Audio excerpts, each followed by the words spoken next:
3월 30일 수요일 새벽 기도회를 시작하겠습니다. 먼저 사도신경으로 우리의 신앙 고백을 함께 고백합니다. 나는 전능하신 아버지 하나님 천지의 창조주를 믿습니다. 나는 그의 유일하신 아들 우리 주 예수 그리스도를 믿습니다. 그는 성령으로 잉태되어 동정녀 마리아에게서 나시고 본디오 빌라도에게 고난을 받아 십자가에 못 박혀 죽으시고 장사된 지 사흘 만에 죽은 자 가운데서 다시 살아나셨으며 하늘에 오르시어 전능하신 아버지 하나님 우편에 앉아 계시다가 거기로부터 살아있는 자와 죽은 자를 심판하러 오십니다. 나는 성령을 믿으며 거룩한 공교회와 성도의 교제와 죄를 용서받는 것과 몸의 부활과 영생을 믿습니다. 아멘. 찬송가 421장, 찬송가 421장 함께 찬양하시겠습니다.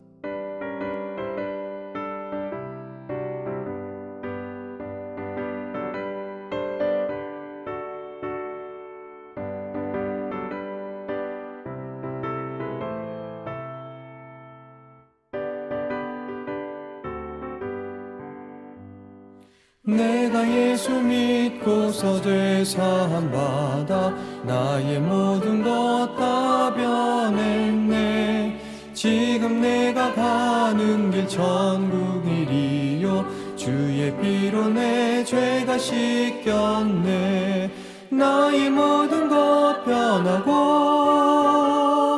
그 피로 구속 받았네. 하나님은 나의 구원 되시오니 내게 정죄함 없겠네. 주님 맑은 빛 되사 어둠에 치니 나의 모든 것 다 변했네. 지금 내가 주 앞에 온전케 됨은 주의 공로를 의지함이세. 나의 모든 것 변하고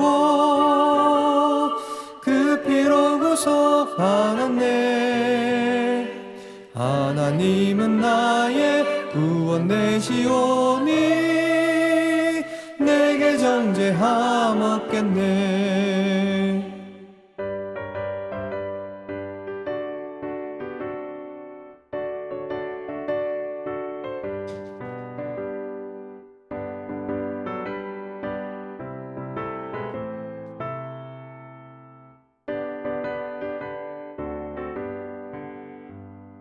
내게 성령이 임하고 그 크신 사랑 나의 맘에 가득 채우며 모든 공포 내게서 물리치시니 내 맘 항상 주 안에 있겠네.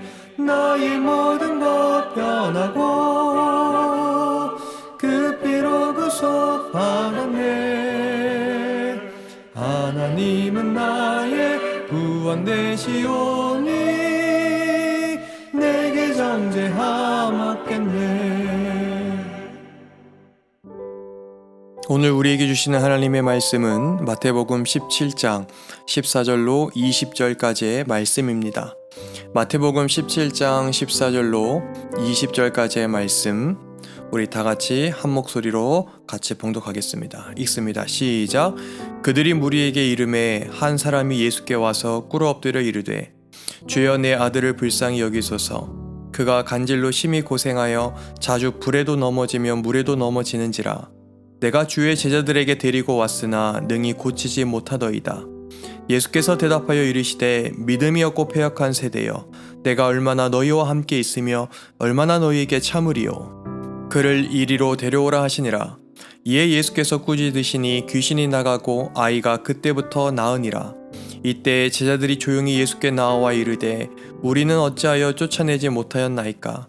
이르시되 너희 믿음이 작은 까닭이니라. 진실로 너희에게 이르노니 만일 너희에게 믿음이 겨자씨 한 알만큼만 있어도 이 산을 명하여 여기서 저기로 옮겨지라 하면 옮겨질 것이요 또 너희가 못할 것이 없으리라. 아멘. 오늘은 마태복음 17장 14절로 20절의 말씀을 통해서 함께 은혜를 나누고자 합니다. 어제 새벽에 우리가 함께 보았던 마태복음 17장 1절로 13절에는 변화산 위에서 일어난 놀라운 모습들을 발견할 수가 있었습니다. 영광으로 인해 예수님의 얼굴이 해처럼 빛났고 그 옷은 세상의 어떤 옷보다 희게 변했다 성경은 말하지요. 그리고 율법을 상징하는 모세, 선지자를 대표하는 엘리야가 나타나 예수님과 대화하는 모습을 보는 것은 베드로를 비롯한 제자들을 황홀경에 빠지게 하는 모습이었습니다. 즉, 영광스러운 예수님의 신성을 경험하고 하나님 나라를 미리 맛본 베드로가 산 위에서 내려오기가 싫어할 정도였음을 우리가 알 수가 있었습니다. 그러나 오늘 본문은 그렇게 황홀했던 산 위의 모습과는 달리 산 아래에서는 어떤 일들이 벌어지고 있는지 기록하고 있는데요. 우리 함께 다시 한번 본문을 천천히 읽으면서 성경을 통해 확인해 보길 원합니다. 우리 함께 14절로 16절의 말씀을 다시 한번 읽어보겠습니다. 마태복음 17장 14절로 16절의 말씀. 우리 같이 읽습니다. 시작. 그들이 무리에게 이르매 한 사람이 예수께 와서 꿇어 엎드려 이르되 주여 내 아들을 불쌍히 여기소서. 그가 간질로 심히 고생하여 자주 불에도 넘어지며 물에도 넘어지는지라. 내가 주의 제자들에게 데리고 왔으나 능히 고치지 못하더이다. 아멘. 지금 주님이 계시다라는 소문을 듣고 한 아버지가 간질에 걸린 아들을 고치기 위해서 산 아래로 달려왔습니다. 그러나 주님은 계시지 않고 그곳에 제자들만 있었던 거죠. 이제 여러분도 잘 아시겠지만 당시에 간질이란 병도 경련과 함께 의식을 상실해버리는 증상으로 인해 귀신에 사로잡힌 것으로 보았던 질병이었습니다. 지금 이 아버지가 말하는 아이의 모습, 불에도 물에도 자주 넘어진 경험이 있다는 것을 생각해보면 얼마나 처참한 상태인지 우리가 조금은 가늠해 볼 수 있습니다.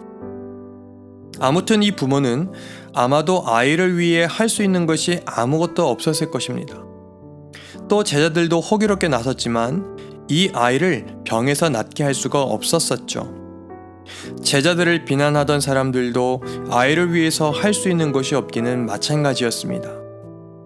아이는 점점 더 상태가 악화되어 갔고 이를 바라보는 모든 이들은 깊은 절망감에 빠졌습니다. 성도 여러분, 어쩌면 이것이 우리가 살아가는 세상이고 우리가 견뎌야 하는 환경일지 모릅니다. 우리는 하나님의 나라를 바라보고 싶지만 우리 몸이 있어야 할 곳은 처참한 악한 영의 세상이죠. 이런 삶에서 우리 믿음은 너무나 보잘것없어 보이고 어떤 희망도 찾아보기 힘든 환경으로 인해 점점 무기력해지고 있습니다. 우리가 원하는 것은 변화산 위에서 모세, 엘리야, 주님을 보고 그들과 교제하며 영적인 충만함 속에서 사는 것 아니겠습니까? 삶의 고단함도 짊어져야 할 인생들의 무게도 치열한 세상에서 경쟁도 잊은 채 오직 은혜와 영광 아래에 하나님이 만드신 에덴 동산에서 살아가고 싶습니다. 그러나 현실은 육신과 영적인 아픔, 아버지로서 아무것도 할 수 없는 무능력, 아니면 악한 영을 대적하지 못하는 그 제자들로 대표되는 무기력과 더불어 살아가야 하는 상황일지 모르겠어요. 사랑하는 성도 여러분, 정말 우리는 이처럼 무기력할 수밖에 없는 것일까요? 그런데 이 악한 세상을 향해 주님이 선언을 하십니다. 뭐라고 선언하시느냐? 본문 17절로 18절의 말씀입니다. 제가 읽어드리겠습니다. 예수께서 대답하여 이르시되 믿음이 없고 패역한 세대여, 내가 얼마나 너희와 함께 있으며 얼마나 너희에게 참으리요. 그를 이리로 데려오라 하시니라. 이에 예수께서 꾸짖으시니 귀신이 나가고 아이가 그때부터 나으니라. 아멘. 지금 주님의 믿음이 없고 패역한 세대는 누구를 향해 하신 말씀이냐면 그 당시 제자들뿐만 아니라 당시의 이스라엘 세대를 향한 말씀이었습니다. 그렇습니다. 지금 본문 말씀은 우리에게 이 암담한 현실을 극복하는 유일한 비결이 곧 주님의 말씀하심임을 보여주고 있는 것이죠. 그러면서 제자들에게 너희 믿음이 작은 까닭이니라. 진실로 너희에게 이르노니 만일 너희에게 믿음이 겨자씨 한 알만큼만 있어도 이 산을 명하여 여기서 저리로 옮겨지라 하면 옮겨질 것이요 너희가 못할 것이 없다라고 덧붙이고 계시는 거죠. 그겁니다. 작은 믿음, 그것이 문제였습니다. 여러분 생각해 보십시오. 이전의 제자들은 더러운 귀신을 쫓아내며 모든 병과 모든 약한 것을 고치는 권능을 받아 놀라운 일들을 할 수가 있었습니다. 그런데 그때는 할 수 있던 것을 왜 지금은 하지 못하게 된 거냐? 바로 제자들이 믿음을 소진했고 다시 채우지 못했기 때문이라는 거예요. 그래서 오늘 저는 이 믿음이라는 것을 다시 정의하고 싶습니다. 바로 믿음은 한번 충만하게 되었다고 해서 늘 그대로 있는 것이 아니라 조금씩 소비되는 것이다 라고 말입니다. 한 번의 은혜, 한 번의 영적 감동으로 영원을 누리지는 못합니다. 그 믿음과 은혜가 늘 내 안에 샘솟기 위해서는 날마다 하나님을 나의 힘으로 삼아 그 믿음과 은혜를 사용해야 합니다. 날마다 나의 힘이신 하나님 앞에 불쌍히 여겨달라는 그 고백을 우리가 올려야 합니다. 날마다 하나님만 허락하실 수 있는 변화산 위의 은혜를 우리가 누리며 살아가야 합니다. 사랑하는 성도 여러분, 믿음이란 무엇이겠습니까? 오늘 본문 15절입니다. 참 믿음을 말해주고 있는 것 같은데요. 15절, 주여 내 아들을 불쌍히 여기소서. 성도 여러분, 믿음은요, 위대한 능력을 행하고 불가능을 가능하게 하는 것이 아니라 절대자이신 주님께 무릎 꿇고 나를 불쌍히 여겨달라고 고백하는 거 아닐까요? 좀 전에 그 고백처럼 말이에요. 주여 내 아들을 불쌍히 여겨달라. 이것이 믿음입니다.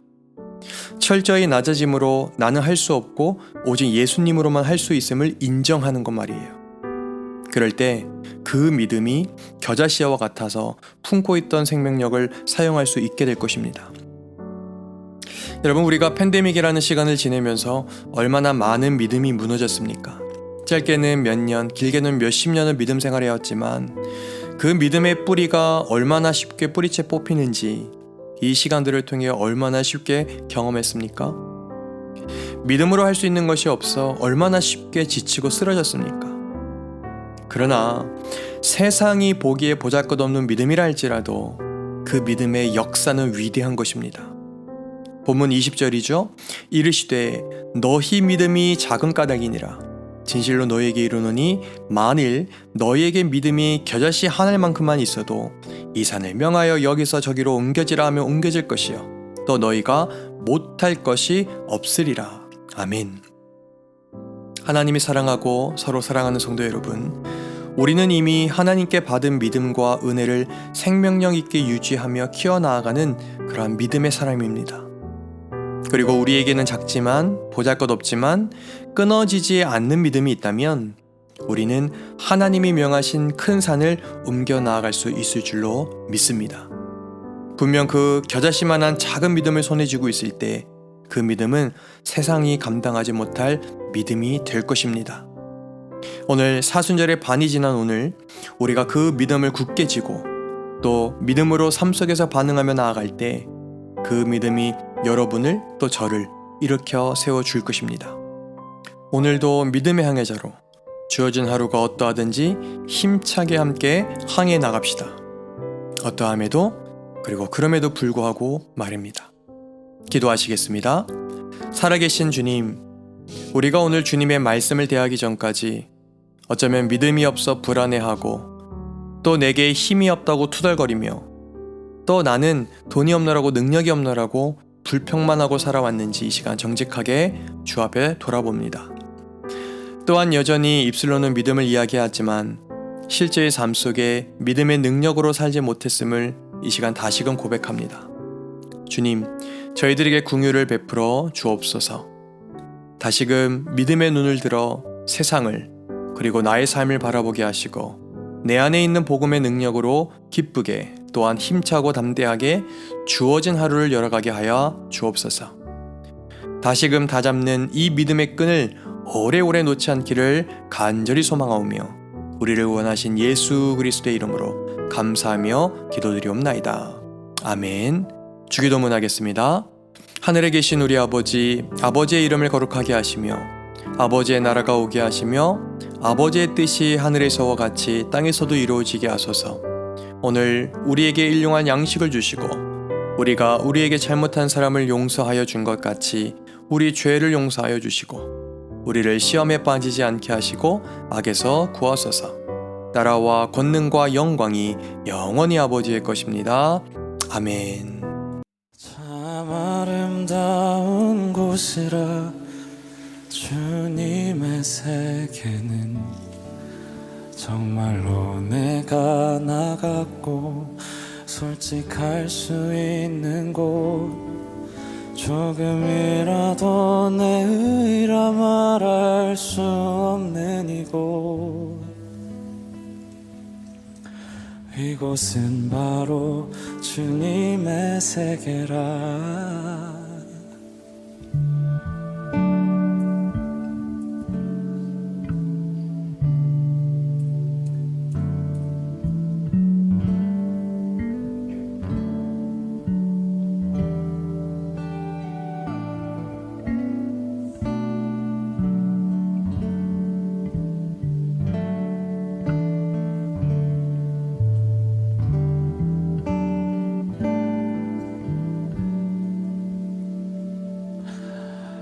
세상은 항상 말하네 그 길이 아니라고.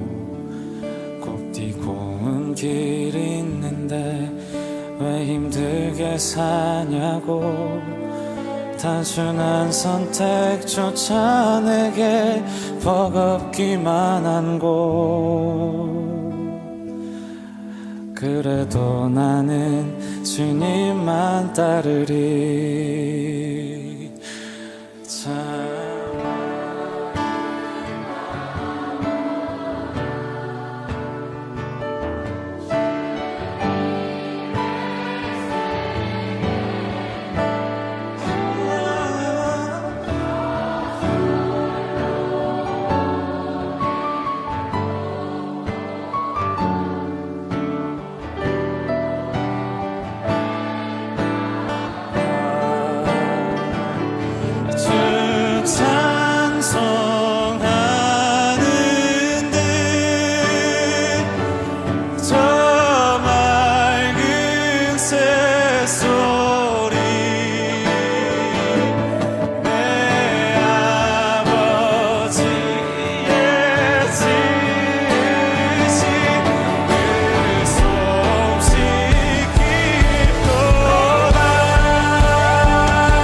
나는 계속 걸어갑니다.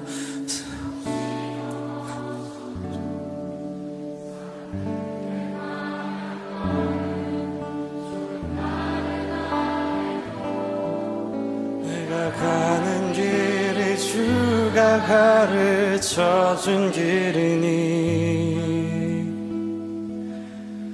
이곳은 바로 이곳은 바로 이곳은 바로 이곳은 바로 이곳은 바로 주님의 세계라.